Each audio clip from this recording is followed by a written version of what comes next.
আমাদের আজকের গল্প প্রাপ্তবয়স্কদের জন্য। মদ্যপান, ধূমপান ও মাদক সেবন স্বাস্থ্যের পক্ষে ক্ষতিকর।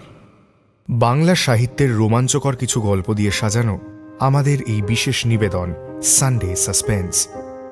আজ আপনার জন্য সৈকত মুখোপাধ্যায়ের লেখা দুটো নখের দাগ। সৈকত মুখোপাধ্যায়ের জন্ম 1963 সালে হুগলি জেলার উত্তরপাড়ায়। কলকাতা বিশ্ববিদ্যালয় থেকে ইংরেজি সাহিত্যে স্নাতকোত্তর উপাধি লাভের পরে সরকারি আধিকারিক হিসেবে কর্মজীবন শুরু করেন। বর্তমানে ওয়েস্ট বেঙ্গল রেভিনিউ সার্ভিসের যুগ্ম মহাধ্যক্ষ। তাঁর লেখা প্রথম গল্প প্রকাশিত হয় রবিবাসরীয় আনন্দবাজার পত্রিকায় 2006 সালে। আজকের গল্প প্রথম প্রকাশিত হয়েছিল 2018 সালে। আজকের গল্পটি আমরা নিয়েছি পত্রভারতী থেকে প্রকাশিত অনিশ দেব সম্পাদিত সেরা 101 ভৌতিক অলৌকিক বইটি থেকে। গল্প পাঠে দীপ, গল্পের সূত্রধার অগ্নি। শুরু হচ্ছে দুটো নখের দাগ। দাইয়ের নাম পার্বতীয়া, শুধুই পার্বতীয়া। পদবী কেউ জানে না। তার বয়স 80 হতে পারে, 90 হতে পারে, 100 হলেও আশ্চর্য হওয়ার কিছু নেই। মাথা ভর্তি ঝুলঝাড়ার মতো সাদা চুলের বোঝা, থুতনিতে গুনে গুনে 4টি খড়খড়ে লম্বা লোম। বলাই বাহুল্য, মাথার চুল, ভুরু কিংবা চোখের পালকের মতন সেগুলোও দুধ সাদা। শরীরের চামড়া বয়সের ঘষ্টানিতে এমন পাতলা হয়ে গেছে যে হাতের চেটোর উল্টো দিকের নলিগুলোর মধ্যে দিয়ে রক্ত চলাচলের টিপটিপানি খালি চোখেই দেখতে পাওয়া যায়। পার্বতীয়া মাসি দাবি করে হরিমেট্টি মৌজার অন্তর্গত হরিমেট্টি, কুসুমডি, নাইছিয়া, সুকবাসিয়া ইত্যাদি 7টা গ্রামের শতকরা 90 জন মেয়ে মরদ তার ওই জরাজীর্ণ দুটো হাতের ওপর শুয়েই মায়ের কোখ থেকে বাইরের পৃথিবীতে এসেছে। পার্বতীয়াই বাঁশের ছিলকা দিয়ে তাদের নাড়ি কেটেছে, হাত কোদালি দিয়ে তাদের ফুল পুঁতে এসেছে পুকুর পাড়ে জমিতে। অবিশ্বাস করার কিছু নেই, কারণ সদর টাউন থেকে 40 কিলোমিটার দূরে এই পাহাড়ি এলাকায় ম্যাটারনিটি সেন্টার পত্তন হয়েছে সবেমাত্র 2 বছর আগে। তার আগে পর্যন্ত বাড়ির আঁতুর ঘরেই প্রসব হতো, আর সেখানকার অধীশ্বরী ছিল এই পার্বতীয়া। দারুণ সাজানো গোছানো আমাদের এই কুসুমডি ম্যাটারনিটি সেন্টার। সিজারিয়ান সেকশনের বন্দোবস্ত আছে, ইনকিউবেটর আছে, এক্স-রে মেশিন, আলট্রাসোনোগ্রাফি মেশিন সব রয়েছে। রয়েছে বিশাল জেনারেটর সেট। শুধু মহামান্য সরকার বাহাদুর মেশিন নিয়ে কাজ করার জন্য যথেষ্ট সংখ্যায় মানুষ দিতে ভুলে গেছেন। মানুষ বলতে 2 জন, আমি ডক্টর বেদব্রত শর্মা আর একজন ক্লার্ক আসাদুর রহমান। না আছে দ্বিতীয় কোনো ডাক্তার, না নার্স, এমনকি একজন শিক্ষিতা দায়ী যাদের বলা হয় মিডওয়াইফ তা অবধি নেই। এদিকে পঞ্চায়েতের মোড়লের কড়া হুকুম, তার সরকারের বানিয়ে দেওয়া নতুন ম্যাটারনিটি সেন্টার ছেড়ে যে আবাগির বেটি বাড়িতে বাচ্চা বিয়োবে তার পুরো ফ্যামিলি ডোল বন্ধ করে দেওয়া হবে। কাজেই প্রতিদিন গড়ে 3টি মেয়ে লেবার পেন নিয়ে ম্যাটারনিটি সেন্টারের বিছানায় শুয়ে কাতরায়। হয় পাগল হয়ে যেতাম, নয় সুইসাইড করতে হতো যদি না পার্বতীয়া মাসি থাকতো। এখন ম্যাটারনিটি সেন্টারের লেবার রুমে এই ডক্টর শর্মার হাতেই অফিসিয়ালি প্রতিটি ডেলিভারি হয়, কিন্তু আসলে মাসিই যা করার করে। আমি শুধু পাশে দাঁড়িয়ে ওর কেরামতি দেখি আর তারিফ করি। এমনিতে এদিকে চাষি ঘরের মেয়ে বউদের প্রসবে তেমন সমস্যা হয় না, তবু কখনো হয়তো কোনো মেয়ের জল ভাঙতে শুরু করে দিয়েছে, অথচ বাচ্চার মাথা নিচের দিকে নামছে না। আমি অবাক হয়ে দেখি পার্বতীয়া মাসি তখন তার 90 কিংবা 100 বছরের পুরনো হাত দিয়ে কি অদ্ভুত কায়দায় স্রেফ বাইরে থেকে পেটের ওপর দলাই মলাই করতে করতে বাচ্চার মাথাকে বার্থ ক্যানালের মধ্যে নামিয়ে আনে। পার্বতীয়া মাসিকে আমি হেলথ সেন্টারের বাজেট থেকেই মাসে মাসে বেশ ভালো পরিমাণ একটা টাকা বার করে দিই। এইটুকু ওর প্রাপ্য। ম্যাটারনিটি সেন্টার হওয়ার পর থেকে মাসি তার প্রাইভেট প্র্যাকটিস বন্ধ করে দিয়েছে। তার একটা কারণ, পঞ্চায়েতের মোড়লকে সেও ভয় পায়, আর দ্বিতীয় কারণ, বুড়ো বয়সে যদি এক জায়গায় বসে থেকে কাজ পাওয়া যায় তাহলে কে চায় দৌড়োদৌড়ি করতে। এইভাবেই 2 বছর কেটে গিয়েছিল। আর একটা বছর ভালোই ভালোই কাটিয়ে দিতে পারলেই রায়পুর কিংবা বিলাসপুরের কোনো বড় হাসপাতালে গিয়ে পসার জমিয়ে বসতে পারতাম। কিন্তু বিধি বাম। হঠাৎ একদিন সন্ধ্যের মুখে বাইক বাহিনী নিয়ে হরিমিট্টি পঞ্চায়েতের মোড়ল জনকরাম সিং হাজির। লোকটা অত্যন্ত খতরনাক, মাফিয়াই বলা চলে। ভারতের এই প্রত্যন্ত অঞ্চলে যে কটা কালাধান্দা চলতে পারে সব কটাতেই লোকটার হিস্সা আছে। বেআইনি স্টোন ক্রাশার, জঙ্গলের কাঠ চুরি, এমনকি মেয়ে পাচার অবধি। বেশ কয়েকটা খুন করেছে। প্রতিপক্ষের ঘর জ্বালিয়ে দেওয়া তো ডাল ভাত। আমশির মতন শুকনো ছিবড়ে চেহারা, তোবড়ানো গাল, 5.5 ফুট হাইট, মাথার চুলে মোটা করে কলপ মাখিয়ে পেছনে টেনে আসানো। সব থেকে আশ্চর্য, লোকটা চোখ দুটো। অত খুদে চোখে অতটা হিংস্রতা আর কোনো মানুষের মুখে দেখেছি বলে মনে পড়ে না। আমার বাংলোটা ম্যাটারনিটি সেন্টারের ঠিক পেছনে। বাংলোর বারান্দায় বসে বিকেলবেলায় বাসি খবরের কাগজ পড়ছিলাম। চরাচর কাঁপিয়ে দিয়ে ঠিক তখনই আমার শখের গাঁদা ফুলের বেডের ওপর এসে দাঁড়ালো জনকরামের চেলা বাবলু মান্ডির সাইলেন্সার বিহীন রোড রানার।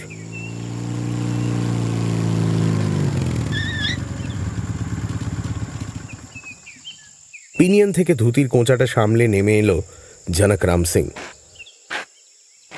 राम राम डॉक्टर साहब। राम राम सिंह जी, बताइए क्या सेवा कर सकते हैं? আমার বউয়ের পেটে বাচ্চা এসেছে, কাল ওকে নিয়ে আসবো। তোমার এখানে ও পেটের বাচ্চার ও তসবির लेने वाली मशीन আছে তো? हाँ তা তো আছে। बहुत बढ़िया। একটু মেহরবানি করে বলে দিও বিবির পেটে ছেলে আছে নামে। কিন্তু সিংজি, আপনি তো ভালো করেই জানেন ভ্রূণের লিঙ্গ নির্ধারণ তো বেআইনি। আর তার দরকারটাই বা কি? ছেলেই হোক আর মেয়েই হোক। খামোশ! ওসব লেকচার বাজে রায়পুরের ভদ্রলোকেদের কাছে দিও ডাক্তার। আমার কাছে अब तक 10টা মেয়ে কমপ্লেন করেছে। তুমি এক্সামিন করার নাম করে নিজের চেম্বারে ঢুকিয়ে ওদের বেইজ্জত করেছো। বেশি নখরা করলে সেই 10 জন মেয়েকে দিয়ে তোমার নামে আজকেই থানায় এফআইআর করব। চলা বাবলু। বাবলু কিক স্টার্ট করার আগেই আমি সিদ্ধান্ত নিয়ে নিলাম সিংজির আদেশ অক্ষরে অক্ষরে পালন করব। আমার বয়স মাত্র 30 বছর। বাবা ঘটিবাটি বন্ধক রেখে ডাক্তারি পড়িয়েছেন। এখনো বোনের বিয়ে দেওয়া বাকি। নিজেরও একটা লাভার রয়েছে। ক্যারিয়ারের এই উষা লগ্নে যদি জনকরামের পার্টির 10টি সম্মানীয় সদস্যা আমার নামে শ্লীলতাহানির কেস আনেন, তাহলে বাকি জীবনটা বরবাদ হয়ে যাবে। তার চেয়ে ভারতের অসংখ্য মৃত কন্যা ভ্রূণের সংখ্যা একটু যদি বাড়ে তো বাড়ুক, আমার বই গেল।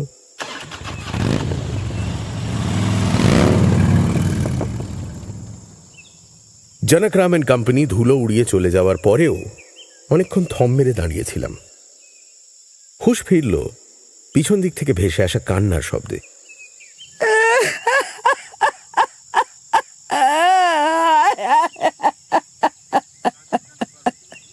আরে কাঁদছো কেন পার্বতী মাসি? আমার দুঃখে? কেন? মুখ পড়া ভগবান কি দুনিয়ার সমস্ত মেয়ের কপাল ফিরে দিয়েছে যে তুহার মতন জুয়ান মোরদের দুঃখে কান্না করব। কাঁদছি মহুয়া বিটির তকদীরের কথা ভেবে। মহুয়া আবার কে? ওই তো জনকরামের বহু মহুয়া সিং, সুখবাসী আর মেয়ে। উমর মাত্র 19 কি 20।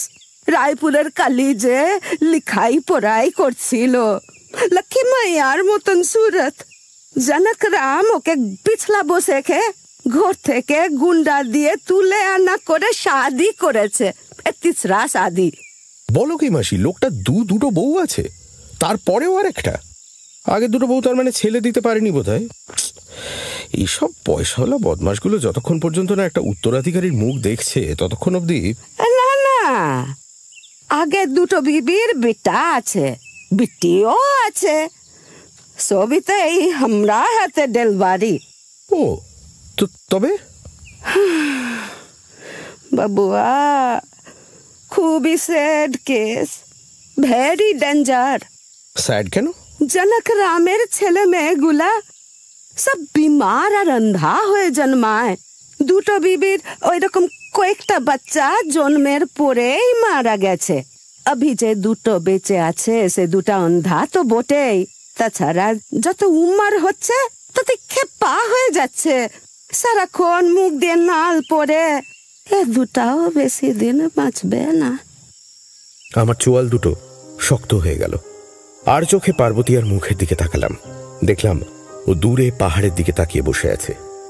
মুখের অজস্র বলিরেখার আড়াল থেকে ওর মনের ভাব বোঝা অসাধ্য।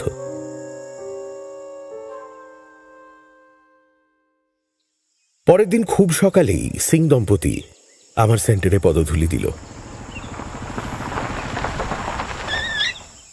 দেখলাম জনকরাম নিজেই একটা ট্রেকার চালিয়ে বউকে নিয়ে এসেছে। নিজেই মহুয়ার হাত ধরে সেন্টারের বারান্দা অবধি নিয়ে এলো। ওকে বাইরে দাঁড় করিয়ে রেখে আমি আর পার্বতী মাসি মহুয়াকে নিয়ে ঢুকলাম আল্ট্রাসোনোগ্রাফি করার ঘরে। মহুয়া মেয়েটা সত্যিই সুন্দরী। রোগা লম্বা গড়ন, ডিমের ছাঁদের মুখ, বড় বড় দুটো চোখে খুব ঘন কালো পলক, পাকা ভুট্টার দানার মতো গায়ের রং।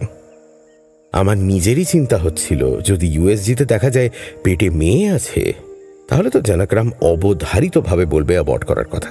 3 মাসের ফিটাস, তাকে কিউরেট করার ধকল সহ্য করতে পারবে এই রোগা বাচ্চা মেয়েটা? মহুয়া কিন্তু দেখলাম বেপরোয়া। অন্তত মুখের ভাবে ভয় ডর কিছুই টের পেলাম না। ভেবেছিলাম ওরকম একটা হিংস্র লোকের বউ সারাক্ষণ হয়তো ভয়ে সেঁটিয়ে থাকবে। ভেবেছিলাম ভয় না হোক নিজের দুর্ভাগ্যের জন্য শোকের একটা ছায়া নিশ্চয়ই জড়িয়ে থাকবে মহুয়ার চোখে। কিন্তু বাস্তবে দেখলাম ভয় কিংবা শোক দুটোর কোনোটাই নেই। একটা দাঁতে দাঁত চাপা জেদ, একটা চেপে রাখা রাগ যেন হলকার মতন ওর পুরো শরীর থেকে বেরিয়ে আসছিল। তাছাড়া কথায় বার্তায় ছিল শিক্ষার ছাপ। অবশ্য একটু পরে মনিটরের ওপর ফিটাসের ছবি দেখে আমার মুখ দিয়ে একটা স্বস্তির নিঃশ্বাস বেরিয়ে এলো। মহুয়া ঘাড় ঘুরিয়ে তাকালো, চোখে প্রশ্ন। খুশ রহো বেন, বেটা হোগা তোমারা। বোন বললেন আপনি আমাকে? বোন বললেন তো? তাহলে বোনের একটা আবদার রাখুন। বাইরে যে পিশাচটা অপেক্ষা করছে তাকে বলুন আমার পেটে মেয়ে এসেছে। মিথ্যা করেই বলুন, তারপর সাফ করে দিন আমার পেটের এই নোংরাটাকে। আমি বজ্রাহতের মতো দাঁড়িয়ে রইলাম। তারপর ঘাড় ফিরিয়ে তাকালাম পার্বতী মাসির দিকে। দেখলাম সে এক মনে মহুয়ার কথা শুনছে। আবার ফিরে তাকালাম মহুয়ার মুখের দিকে। বড় বড় চোখ দুটোতে অসহ্য আরতি নিয়ে ও আমার মুখের দিকে চেয়ে রয়েছে। কেন বোন, তুমি চাও না তোমার একটা সুন্দর ফুটফুটে ছেলে হোক? সে মা বলে তোমার আঁচল ধরে তোমার পেছনে পেছনে ঘুরে বেড়াবে, তুমি তাকে অ ক খ শেখাবে, তাকে নিয়ে মেলায় ঘুরতে। চুপ করুন, চুপ করুন, চুপ করুন। এত অবুঝ লোক আপনি ডাক্তারবাবু? আপনি জানেন না আমার 2 সতীনের বাচ্চাগুলো অন্ধ হয়ে জন্মায়, বুকে কফ জমে দম বন্ধ হয়ে মারা যায়? পার্বতী আর নানি বলেননি আপনাকে সে কথা? বলেছে। তাহলে আপনি নিশ্চয়ই বুঝতে পারছেন জনকরামের যৌন রোগ আছে। আমাদের মানে ওর বউদের শরীরেও সেই বিমারির বিষ ঢুকে গেছে। আর তাই আমাদের পেটের বাচ্চাগুলো সেই বিষ শরীরে নিয়ে জন্মায় আর মরে যায়।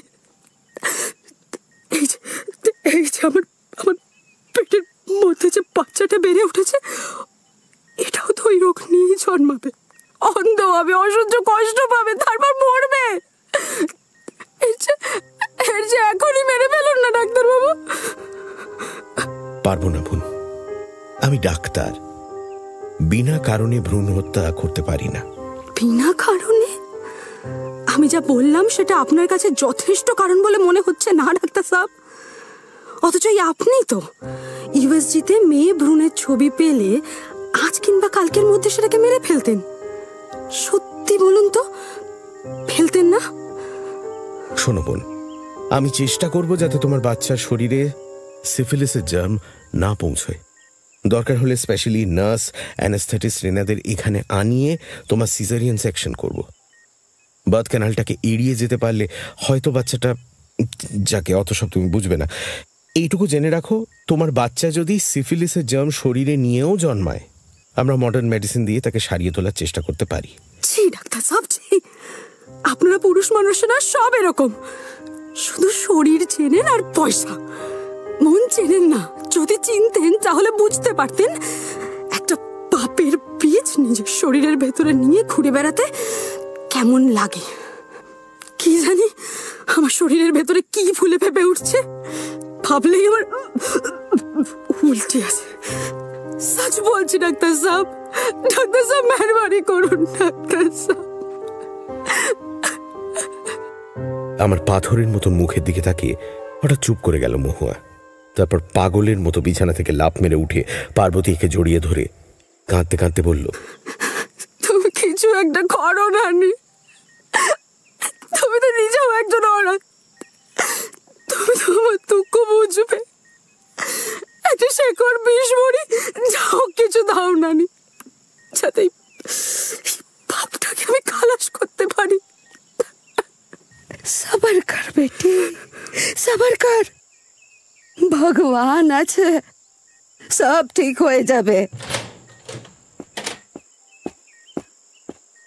কি ব্যাপার, ও কাঁদছে কেন? আনন্দে সরপঞ্চজি, আনন্দে। আপনার ঘরে বেটা আসছে। জয় ভগবান সর্বশক্তিমান। বাহ, চল বউ, ঘরে চল। এখন কয়েকটা মাস তোকে খুব সাবধানে থাকতে হবে। চল।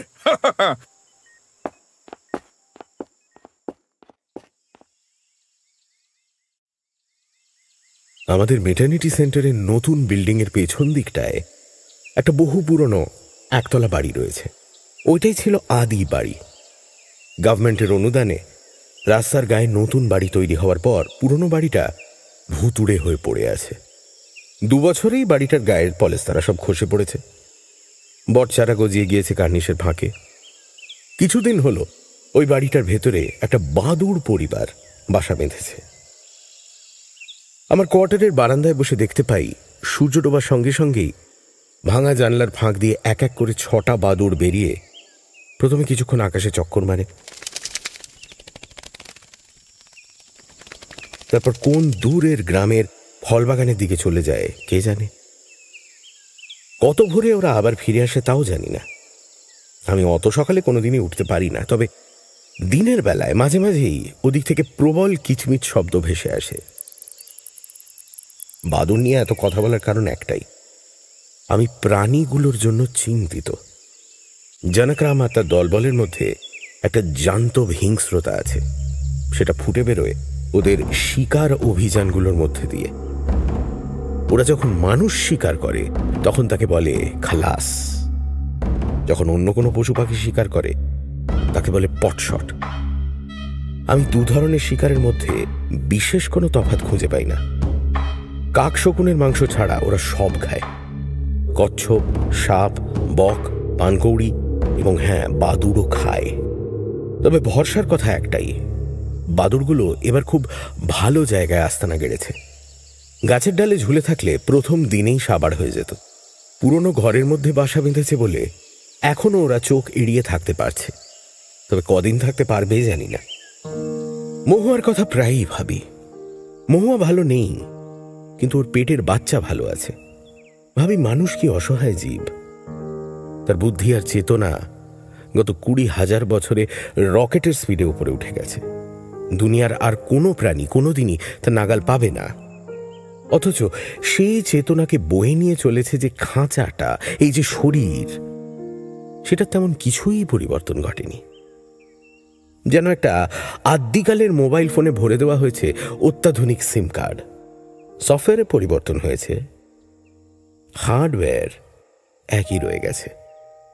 সেই জন্যই মহুয়ার মন চায় অবাঞ্ছিত মাতৃত্ব থেকে মুক্তি, অথচ তার শরীরের আদিম সিস্টেম পেটের বাচ্চাকে প্রাণপণে আগলে রাখে, পুষ্টি যোগায়, বড় করে তোলে।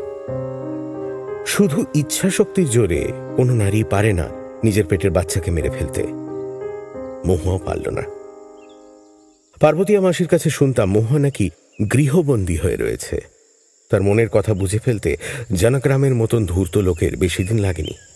একদিন এমার্জেন্সি কল পেয়ে জনকরামের বাড়িতে গিয়ে বুঝতে পারলাম কথাটা মিথ্যে নয়। মহুয়া কুয়োতলা শ্যাওলায় পা পিছলে পড়ে গেছে, এই মর্মে কল এসেছিল। জানাগ্রামের বাড়ির অন্দরমহলের একটা ঘরের মধ্যে মহুয়া শুয়েছিল। ওকে পরীক্ষা করে বুঝলাম বিপদ হতে পারত, কিন্তু হয়নি। ওই যে বলছিলাম, লক্ষ লক্ষ বছর ধরে গড়ে ওঠা নিখুঁত হার্ডওয়্যারের কথা। জরায়ুর ভেতরে জলের বিছানা পড়ে যাওয়ার ধাক্কা মহুয়ার ভ্রূণের শরীরে পৌঁছতে দেয়নি। নজরদারির গাফিলতির জন্য জনকরাম তার বড় বউ আর মেজ বউকে সবার সামনেই বেদম গালাগাল করল। তারপর আমাকে আড়ালে ডেকে নিয়ে গিয়ে বলল, ওসব কুয়োতলা শ্যাওলা ট্যাওলা একেবারে ঢপবাজি। কলেজে পড়া হারামি মেয়ে ছেলেটা পেটের ছেলেকে নষ্ট করার জন্য ইচ্ছে করে আছাড় খেয়েছিল। এই কথা বলার সময় জনকরামের চোখে আমি খুনের ছায়া দেখেছিলাম। সম্ভব হলেও মহুয়াকে খুনই করত, কিন্তু মাকে মারলে পেটের বাচ্চাটাও মরে যাবে বলে সেটা করতে পারছে না। তবে জনকরাম যে ওকে বাড়ির চৌহদ্দির বাইরে বেরোতে দিচ্ছে না, একথা ঠিক। মহুয়া বাড়ি থেকে বেরোতে পারত শুধু আমাদের মেটার্নিটি সেন্টারে আসার জন্য। রেগুলার আসতে হতো ওকে, মাসে অন্তত 2 বার। আসলে সিফিলিসের বীজাণুকে অ্যান্টিবায়োটিক দিয়ে ঠেকিয়ে রেখেও আমি পুরোপুরি নিশ্চিন্ত হতে পারছিলাম না। বড় ভয়ঙ্কর রোগ, কখন যে নতুন আক্রোশে আক্রমণ করবে বলা যায় না। তাই আমি জনকরামকে বলেছিলাম রেগুলার চেক আপের কথা। জনকরাম আপত্তি করেনি। 15 দিন অন্তর একবার করে হয় জনকরাম নিজে, না হলে ওর বাড়ির অন্য কোনো বিশ্বাসী লোক মহুয়াকে আমার কাছে চেক আপের জন্য নিয়ে আসত। মহুয়া সেই প্রথম দিনের পর থেকে আমার সঙ্গে আর একটা কথাও বলেনি। ও আসতো, গম্ভীর মুখে সাদা চাদর চাপা নিয়ে বেডের ওপর শুয়ে পড়ত। আমার গ্লাভস পরা হাত ওর উরুসন্ধির দিকে এগোলেই ওর শরীর কাঠ হয়ে যেত, মুখ থেকে সরে যেত সমস্ত রক্ত। প্রথম প্রথম আমি ওকে বোঝাতাম, মহুয়া আমি একজন ডাক্তার, আমাকে পুরুষ মানুষ বলে ভেবো না।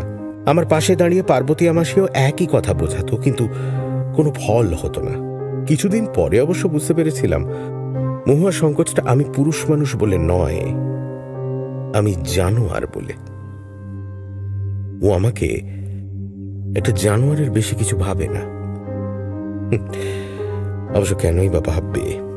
যে ডাক্তার ভ্রূণের লিঙ্গ নির্ধারণ করতে রাজি হয়, যে ডাক্তার সিফিলিসের রিস্ক জেনেও শুধু মেল বেবি বলে একটা ভ্রূণকে বাঁচিয়ে রাখে, সে কি মানুষ? আমি মহুয়াকে কোনো দোষ দিতে পারতাম না। তাছাড়া যে কথা মহুয়ার জানার কথা নয়, কারোরই জানার কথা নয়, সেটাও বোধহয় ও কোনো 6th সেন্স দিয়ে টের পেয়েছিল। কথাটা হলো, ওর পেটের ছেলে এই পৃথিবীর আলো দেখলেও ও নিজে বেশি দিন বাঁচবে না। 19 বছরের মেয়েটার শরীর মা হবার উপযুক্তই নয়। এমনিতেই রক্ত কম, তার উপর সিফিলিসের জীবাণু নতুন রক্ত তৈরি করার রাস্তাও বন্ধ করে দিয়েছে। মহুয়া সবকিছুই জানে।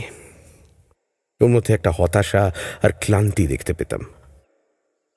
ও বুঝতে পারত ওর জন্য আমি আর জনকরাম কোনো লড়াই বাকি রাখিনি, কিন্তু গত চেক আপের দিনে ওর চোখ মুখে একটা পাগল পাগল ভাব, একটা ছটফটানি দেখতে পাচ্ছিলাম। বুঝতে পারছিলাম ও যেন কি একটা করার কথা ভাবছে। প্রেসক্রিপশন লিখতে লিখতে হঠাৎ একবার ওর মুখের দিকে চোখ পড়তেই দেখলাম ওর ঠোঁটের কোণে ভারী মিষ্টি এক টুকরো হাসি। চোখের দৃষ্টি যেন সুদূরে হারিয়ে গেছে। কিসের স্বপ্ন দেখছিল মহুয়া?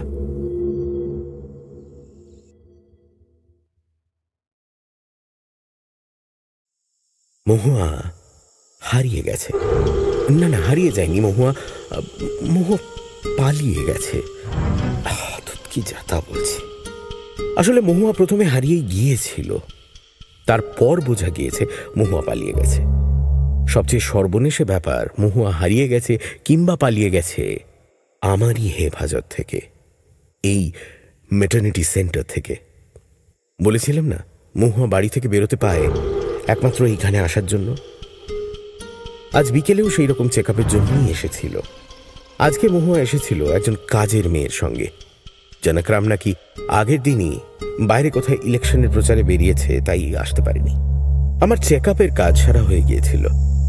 বাইরে নিজের চেম্বারে বসে প্রেসক্রিপশন লিখছিলাম। পার্বতী আমাসি রেডিওলজি রুমের ভেতরে মহুয়ার পোশাক আশাক ঠিকঠাক করে দিচ্ছিল। প্রত্যেকবারই তাই করে। মহুয়ার পোশাক আশাক ঠিকঠাক করে দিয়ে, মুখের ঘাম মুছিয়ে দিয়ে, কপালের খসে পড়া বিন্দি সস্থানে বসিয়ে ওকে ধরে ধরে বাইরে গাড়িতে উঠিয়ে দিয়ে আসে। যাবার সময় আমার হাত থেকে নতুন প্রেসক্রিপশনটা নিয়ে মহুয়ার সঙ্গে যে থাকে তার হাতে দিয়ে দেয়।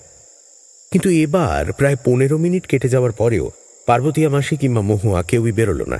যখন একটু একটু অস্থির হচ্ছি তখনই মহুয়া সেই কাজের মেয়েটা চেম্বারের দরজায় ভয় ভয়ে উঁকি দিয়ে বলল, डॉक्टर बाबू, क्या हुआ? छोटी बहुरानी अभी तक निकली नहीं बा। তাই তো, চলো তো দেখি। আমি মেয়েটাকে সঙ্গে নিয়ে ঘরের ভেতরে ঢুকে দেখি পার্বতী মাসি একাই বেডের চাদর টান দিয়ে পাচ্ছে। ঘরে আর কেউ নেই। মহুয়ার কথা জিজ্ঞেস করায় বলল অনেকক্ষণ আগেই বেরিয়ে গেছে। কিন্তু কই, চোখে তো পড়ল না। তাছাড়া এই মেয়েটাও তো বাইরেই দাঁড়িয়েছিল, ও তো কাউকে দেখেনি বলছে। পরিষ্কার বুঝতে পারলাম পার্বতী মাসি সত্যি কথা বলছে না। দেখতে পাচ্ছিলাম অ্যাটাচড বাথরুমের পেছনের দরজাটা, যেটা সারাক্ষণ বন্ধ থাকে, সেটার সামনে জড়ো করে রাখা ভাঙা হুইল চেয়ার, স্ট্রেচার, এইসবের স্তূপটা কেউ সরিয়ে রেখেছে। তার মানে দরজাটা একটু আগে খোলা হয়েছিল। সবে ভাবছি পার্বতী মাসিকে চেপে ধরে জেরা করব, কিন্তু তার আগেই খানতিনেক ট্রেকার বিকট ব্রেক কষে সামনের রাস্তায় দাঁড়িয়ে পড়ল।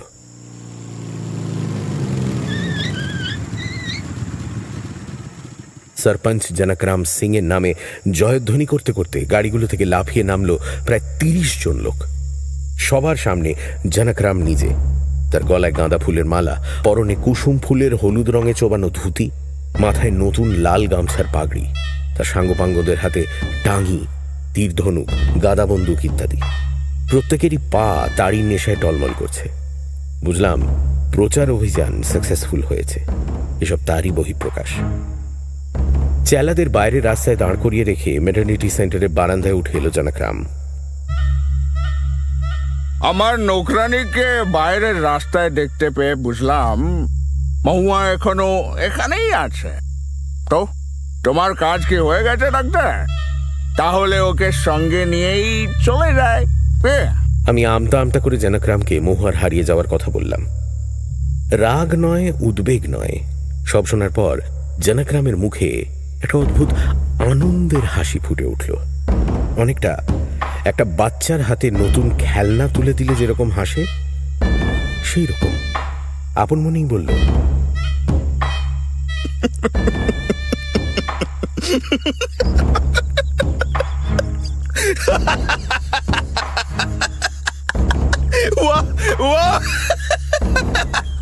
অনেক দিন শিকার খেলা হয় না, আজ হবে। এই বাবলু, সনাতন, খুবলাল, ড্যানিয়েল, अरे बिंदेश्वर, घुनिया, परदेशी लटकन, अरे सुन भाई सुन, आज पॉट होगा,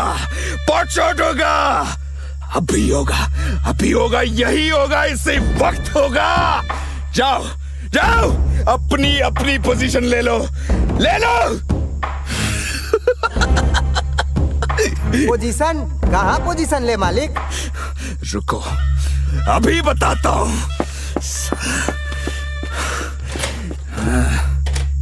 আমাকে একটা ধাক্কা মেরে সামনে থেকে সরিয়ে করিডোর ধরে রেডিওলজি রুমের দিকে ছুটে গেল জনকরাম। পর মুহূর্তেই পার্বতী মাসির গলা থেকে আর্তনাদের পর আর্তনাদ উঠে এসে ম্যাটারনিটি সেন্টারের চৌহদ্দির বাতাস ভারী করে তুলল।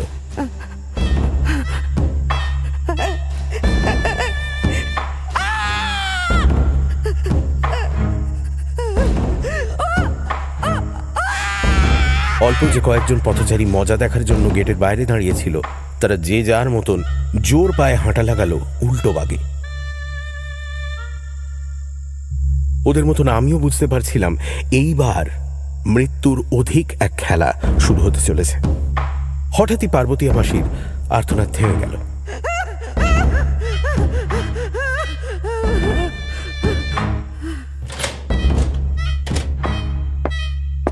জনকরাম ভেতরের ঘর থেকে বেরিয়ে এসে ওর লোকেদের কি যেন বলল, আর তারাও ব্যস্ত পায়ে চলে গেল ম্যাটারনিটি সেন্টারের পেছন দিকে, সেই পুরনো বাড়িটার দিকে। জনকরাম বেরিয়ে যাওয়া মাত্রই আমি দৌড়তে দৌড়তে ঢুকলাম রেডিওলজি রুমের ভেতরে। দেখলাম পার্বতী মাসি মুখ থুবড়ে মেঝের ওপর পড়ে রয়েছে। ওকে টেনে সোজা করে শোয়াতেই দেখলাম ওর সারা মুখে আঁচড়ের কাটাকুটি। বুঝলাম যতক্ষণ ওর কাছ থেকে সন্তোষজনক স্বীকারোক্তি না পেয়েছে ততক্ষণ জানকরাম একটা সার্জিক্যাল স্ক্যালপেল দিয়ে ওর মুখে আঁচড় কেটে গেছে। শেষ অবধি আর সহ্য করতে না পেরে পার্বতী মাসি এমন কোনো একটা কথা বলে ফেলেছে যেটা শুনে জানকরাম মহুয়ার হদিশ পেয়ে গেছে। পার্বতী মাসির বুনগুলো সুপারফিশিয়াল ছিল। চাকুশিল্পী জানকরাম ওকে ভয় দেখানোর বেশি আর কিছু করতে চায়নি, তাই হালকা হাতেই স্ক্যালপেল টেনেছে। আমি চটপট মাসির মুখের সেই ক্ষতগুলো ড্রেস করে দিয়ে ওকে একটা বেডে শুইয়ে দিলাম। মাসি তখন অজ্ঞান। একটা জোরালো শক লেগেছে, তো ট্রমা কাটিয়ে উঠতে একটু সময় তো লাগবেই। সেন্টার থেকে বেরিয়ে পেছনের বাগানে নিজের কোয়ার্টারে ঢুকে কাজের মেয়েটাকে বললাম চট করে একটু দুধ গরম করে মাসিকে খাইয়ে দিতে। আমার কথা ভালো করে শেষ হওয়ার আগেই সেন্টারের পেছন দিক থেকে প্রবল উল্লাস ধ্বনি ভেসে এলো।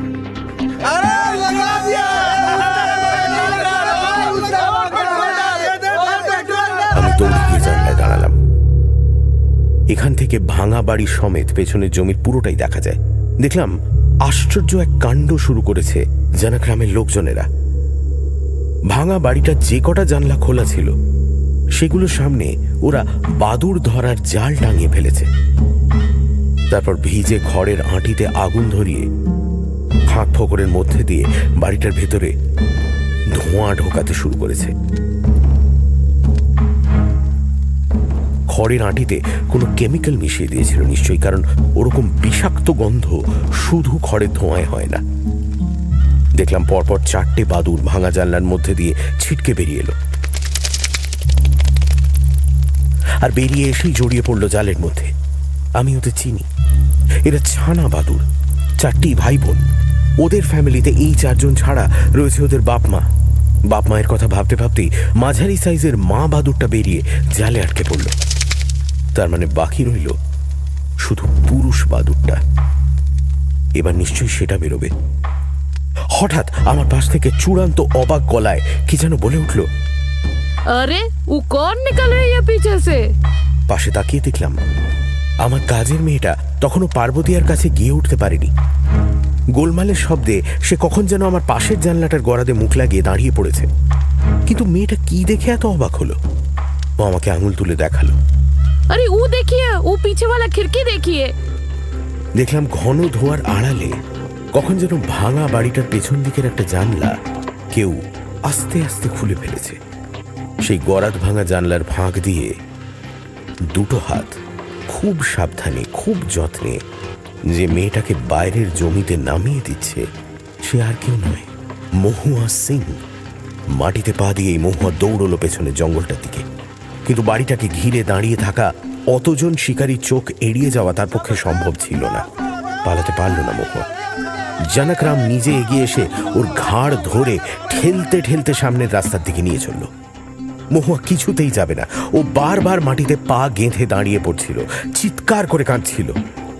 প্রাণপণে জানকরামের হাতের বাঁধন ছাড়িয়ে ছুটে যেতে চাইছিল ওই বাড়িটার দিকে, যেন ওখানেই রয়ে গেছে তার প্রাণ। আমার বাংলোর পাশ কাটিয়ে সামনের বড় রাস্তার দিকে মোড় নেওয়ার আগে গলা তুলে জানকরাম তার চেলাদের উদ্দেশ্যে হুকুম দিল। আমি পরিষ্কার শুনতে পেলাম, अब जो बाकी रह गया उसको पूरा खल्लास कर दो, जला दो। পরের কথাগুলো মহুয়ার বুক ফাটা আর্তনাদের চাপা পড়ে গেল। আমি আবার ভাঙা বাড়িটার দিকে তাকালাম। দেখলাম একটা কম বয়সী ছেলে, মানে এই 22-23 বছর বয়স হবে, জানলার ফ্রেমের উপর উঠে দাঁড়িয়েছে, যেন এক্ষুনি লাফ দিয়ে পালাবে। ওই ছেলেটাই কি তাহলে একটু আগে ভেতর থেকে যত্ন করে মহুয়াকে নামিয়ে দিয়েছিল?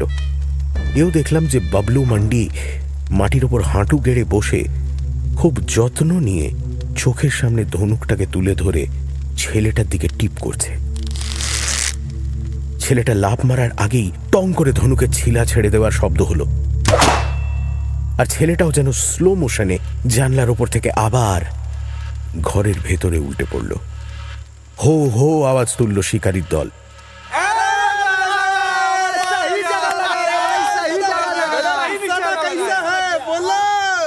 ছেলেটা তারপরেও আরো কিছুক্ষণ বেঁচে ছিল।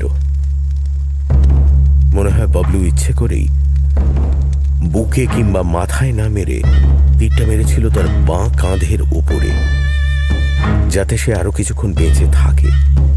তীরের ফলাটুকু মাংসের ভেতরে ঢুকে গিয়েছিল, আর কাঠিটা ছিপের ফাতনার মতো উঁচু হয়ে জেগেছিল বাইরে। ভয়ে আর যন্ত্রণায় আদমরা ছেলেটা যখন একবার এ জানলা একবার ও জানলায় দৌড়ে বেড়াচ্ছিল, তখন অবিকল ফাতনার মতনই তীর তীর করে কাঁপছিল ওই কাঁধের কাঠিটা। যতবারই ছেলেটা বাড়ি থেকে বেরোবার চেষ্টা করছিল, ততবারই জানা গ্রামের লোকেরা তাকে তলোয়ার কিংবা বল্লমের খোঁচা মেরে আবার ঢুকিয়ে দিচ্ছিল ঘরের ভেতরে। শেষকালে ওরা জানলার ফাঁক দিয়ে কয়েকটি পেট্রোল ঢেলে দিল বাড়ির ভেতরে। নিখুঁত লক্ষ্যে কয়েকটা জ্বলন্ত মশাল ছড়ে দিল। ছেলেটা ভেতরেই রইল। দাউ দাউ আগুনে জ্বলে উঠল আমাদের পুরনো ম্যাটারনিটি সেন্টার।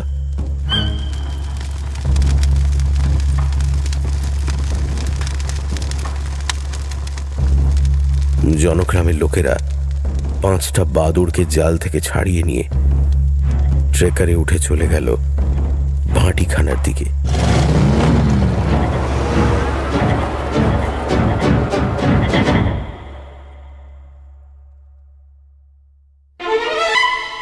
সানডে সাসপেন্স, শুধুমাত্র মির্চিতে। গল্পের পরবর্তী অংশ ব্রেকের পর।